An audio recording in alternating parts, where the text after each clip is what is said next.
Au XVe siècle commence la Renaissance en Italie. Florence, une grande ville italienne, est la ville berceau de Michel-Ange, un sculpteur.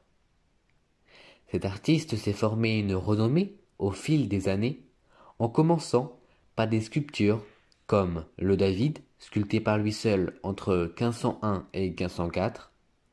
Ensuite, des personnes prestigieuses lui demanderont d'exécuter des œuvres qui marqueront pour toujours la Renaissance. Tout d'abord, nous dresserons une courte biographie de Michel-Ange afin d'exposer son parcours.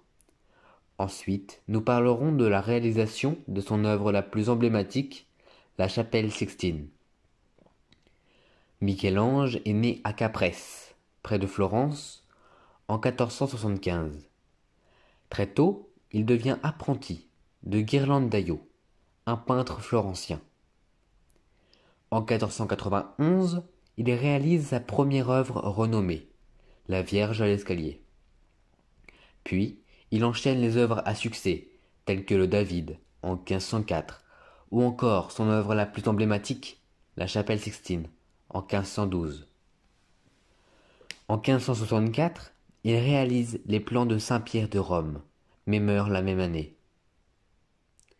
Revenons maintenant à son chef-d'œuvre, le plus emblématique, la chapelle Sixtine. En 1508 environ, Michel-Ange est convié par le pape Jules II à peindre une fresque d'environ 40,5 mètres de longueur et à 20 mètres du sol.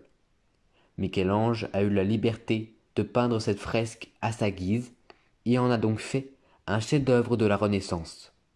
L'œuvre retrace des moments très importants de l'histoire de la religion.